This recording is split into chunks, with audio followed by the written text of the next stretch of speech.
Hello foodies, welcome back to my channel. But ఈరోజు నేను చూపించే రెసిపీ వచ్చేసి 8 మంత్స్ పిల్లల నుంచి 2 ఇయర్స్ పిల్లల వరకు చాలా హెల్దీ ఫుడ్ అండి. సో చాలా సింపుల్గా చేసేసుకోవచ్చు. ప్రాసెస్ అంతా చూపిస్తాను, చూసేయండి. తప్పకుండా ట్రై చేయండి, పిల్లలు అయితే ఇష్టంగా తింటారు. ఫస్ట్ ఒక చిన్న బౌల్ తీసుకుని దాంట్లోనే ఒక చిన్న గ్లాస్తో హాఫ్ గ్లాస్ వరకు అయితే రైస్ యాడ్ చేసుకొని వాటర్ యాడ్ చేసుకొని మంచిగా అయితే వాష్ చేసేసుకోవాలి.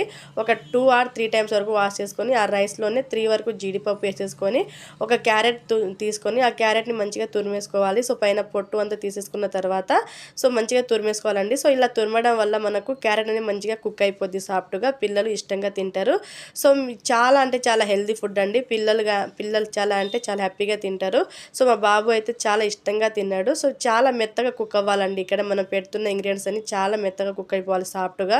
సో మీకు ఒకసారి కుక్ కాకపోతే మీరు మంచిగా ఒక 2 టైమ్ ఇంకా ఎక్కువ ఈజీలు పెట్టినా కుక్ చేసేసుకోండి. సో ఆ తురుము అంతా వేసుకున్న తర్వాత ఒక 2 బాదం పప్పులు తీసేసుకొని పైన పొట్టు అంతా తీసేసి చిన్న చిన్న పీస్లా కట్ చేసుకొని సో యాడ్ చేసేసుకోండి. సో దాంట్లో పెట్టేసుకున్న తర్వాత సో దాంట్లో కొంచెం సాల్ట్ అండి, కొంచెం అంటే కొంచెం సాల్ట్ వేసుకొని ఒక గ్లాస్ నింపుగా వాటర్ వేసుకొని ఒక కుక్కర్ తీసేసుకోండి. కుక్కర్లో కింద అడుగున కొంచెం వాటర్ వేసుకొని మూత పెట్టేస్తే ఒక 10-15 ఈజీలో అంతా వచ్చేంత వరకు మనం కుక్ చేసుకోవాలండి. ఎందుకంటే చాలా మెత్తగా అయిపోవాలి. సో మీకు అన్నం అనేది మెత్తగా ఉడకకపోతే మళ్ళీ ఉడికించుకోండి. అలాగే ఒకసారి గ్రైండర్ అయినా మనం మిక్సీ అయినా పట్టైనా పిల్లలకైతే తినిపించవచ్చు. చాలా మెత్తగా ఉంటుంది. ఇదండి వీడియో ఎలా ఉందో కామెంట్ చేయండి. Please like